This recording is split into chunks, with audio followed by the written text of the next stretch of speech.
This is a trade recap for Friday, March 20th, 2026, number 7 of phase 2 for one and done. If you're not sure what that is, it's basically take only one singular trade in a day, and that's all you get.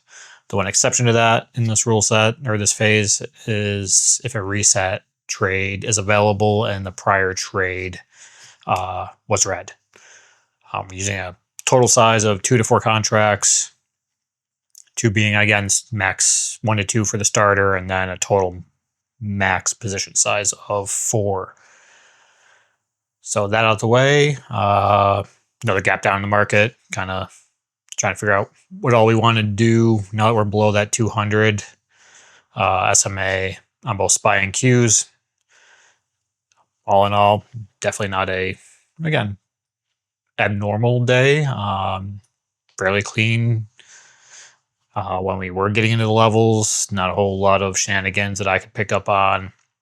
Though, just like with, again, all previously this week and the week prior, some patience definitely need to be exercised because it did take a while for some of these levels to actually set up and trigger appropriately, which, again, it's okay. Just demonstrate discipline, be patient, and when it hits the right point, execute. So good lessons there, or good repetition. Normally we don't get that really for this duration. Usually you might get one day here or there, but consistently for almost 2 weeks, that's interesting. But again, you trade the markets you got, not the ones you want. And in order to really handle whatever market conditions happen to get thrown at us, I mean, having a good coach and mentor goes a long way. So in order to kind of digest the different market conditions we have and to further myself in this journey, I went to a coach, and as most of you know, if you've watched my videos before, it's Pat Mitchell over at Trick Trades. Now, he has a website at tricktrades.com where you can look over, again, what he offers, and it is an education service. It is not an alert service. So make sure your expectations are correct there. He's been trading the markets on a professional level for over a decade now and proves day in, day out. He knows exactly what he's doing. He knows exactly how to do technical analysis, and with a high degree of probability what the trades will be, how the charts will set up, how the price action flows. And he gives lessons every single day, live on screen share. So if that is something you're interested in because you're new or struggling as a day trader, I highly recommend that you check him out. And if you need a kind of a sampling of what he offers, he also has a YouTube channel, which has over 1,700 videos at this point. And there is just an absolute ton of information on there. It will take you forever to crawl through it. So, and kind of digest it and put it all together. So personally, I would say save yourself the time and the effort, and again, join the service, try it for a month. If you don't like it or it's not what you're looking for, okay.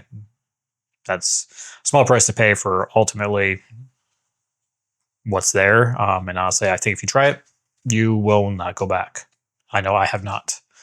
So with that being said, let's go ahead and get into the trade from this morning's session. So here you have the live recording I make every morning, kind of give you the lay of the land. These are the daily charts here on the left for SPY and Qs. Have SPY above, Qs below. 1 minute intraday charts here in the middle, and my order execution on the right. These blue levels you see on the daily chart are the levels that Pat develops the night before and refines the morning of a trade session and builds our trade plans around them. And then we do not deviate. These levels do not get altered in any way, shape, or form. They are static. With that being said, the one addition I have is I do throw my risk lines on there because that's something I personally like. He does not. So I'll go ahead and kick this one off. It's about 10 seconds before the open. As you can see, SPY is coming in or opening up basically on top of this level, Qs on top of this level. And so, as with all the prior days of the week and last week, patience. Patience is what we needed to demonstrate. And given the fact that it's the gap down, kind of where the levels are, it's one of those things we're being cautious, especially for a Friday. So definitely going to help control risk. through size. And that is what Pat guided us to do. So that is what we do.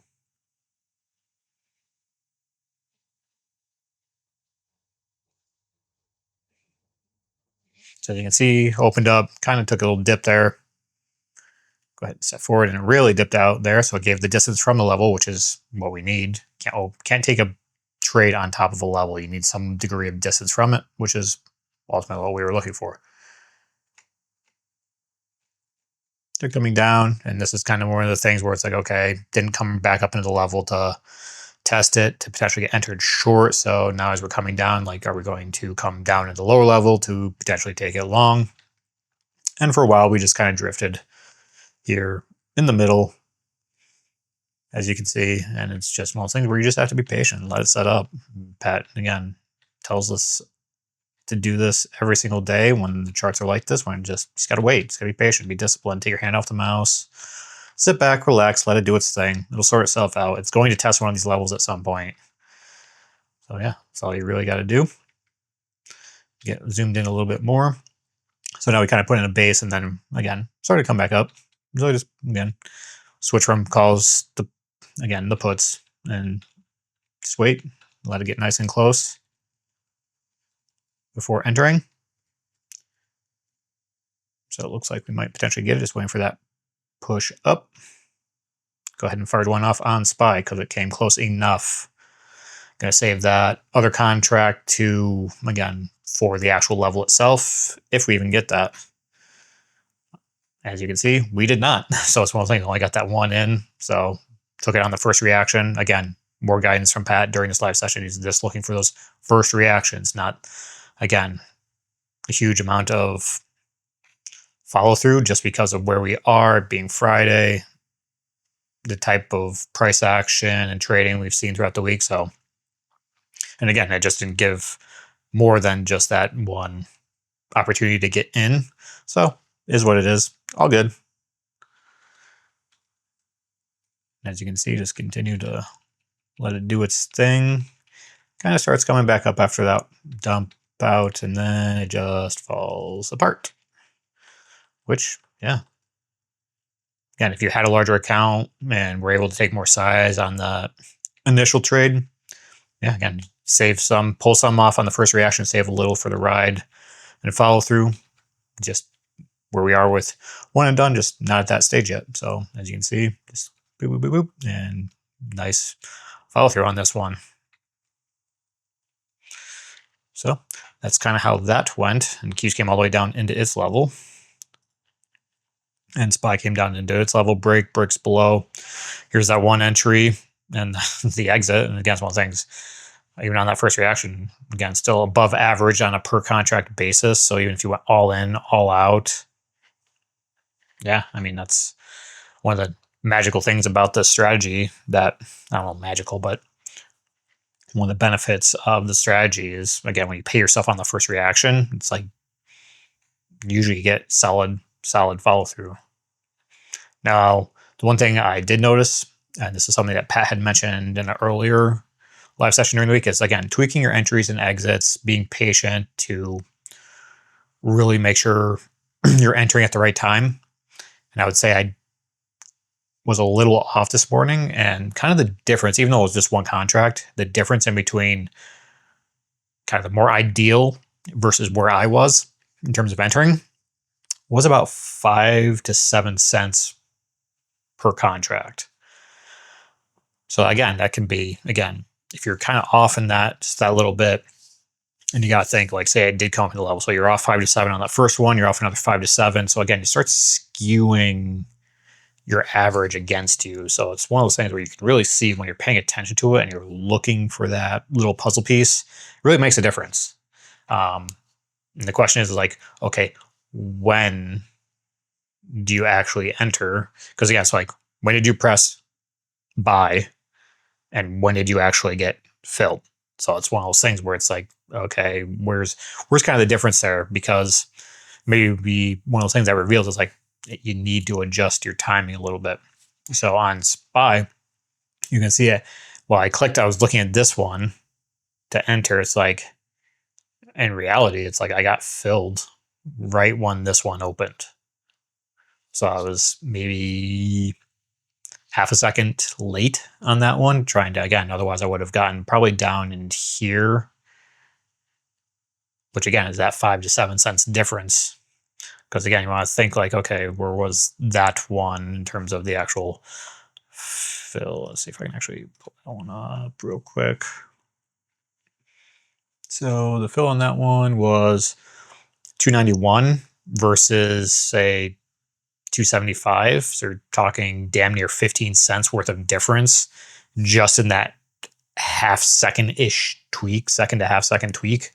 So it's something that really, really does make a difference. So some food for thought for me. I'm going to reflect on that one some more and really figure out like, how do I tune myself? Because by the time it's like, you almost have to be, I want to say, in anticipation of the test of the level. So that's like you're firing it off when the moment you see that stretch, you don't get that, again, half second to a second hesitation.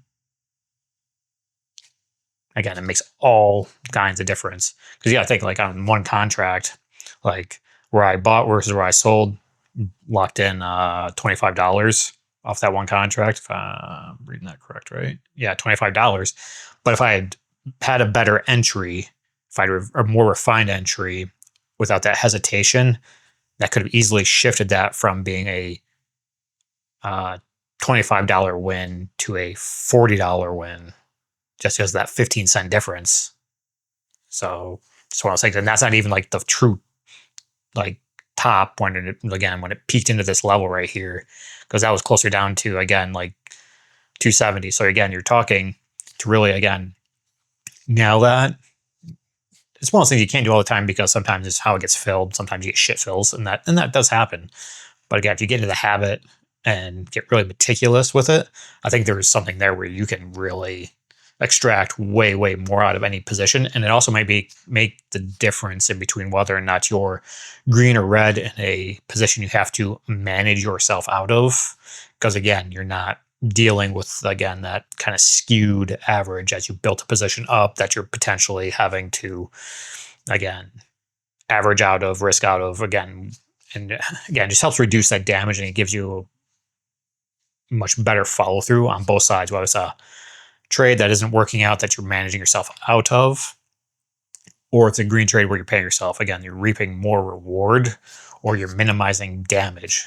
And again, that's how you keep your account intact. That's how you keep it growing versus stagnating or backsliding. It's kind of those little tweaks, and it really is that stuff. And Pat, he's probably said that, I don't know, over the past year, probably 100 times. And it's like one of those things. Like for me, it's why is it just clicking now? So there's little things like that where it's like he gives these lessons, and sometimes he's got to get clubbed over the head enough to where it finally sinks in. Like, hey, there's something there, and maybe just a small little puzzle piece versus the big puzzle pieces, like from the strategy and the trade plans, to where you make this one adjustment, and all of a sudden you see everything kind of shift. So it's very, very interesting, and something that I definitely need to get better of. But now it's like kind of in my focus, and for whatever reason now has sunk in. Definitely where I'm going to be tuning and tweaking. So it's good stuff. All in all, though, it was a fairly, again, straightforward, got a nice solid reaction. Not much more you can ask on that one. I want to say did have some, again, red trades last week. This week were all green trades. So yeah, it's one of those things where coming into, again, got a few more in this segment for 10. Again, still on the fence on whether or not I want to bump this up to 15 sessions from 10, which I might do. Now that I, again, have something to really work on, though I can continue to work on that if I, again, go on to another phase. So I'll give that some thought this weekend. Yeah, and let you guys know exactly what I decide come Monday. But hopefully everyone else had a good morning and is having a good day. Enjoy your weekends, enjoy the downtime, reflect, and we'll catch everyone next week for the next one. Have a good one.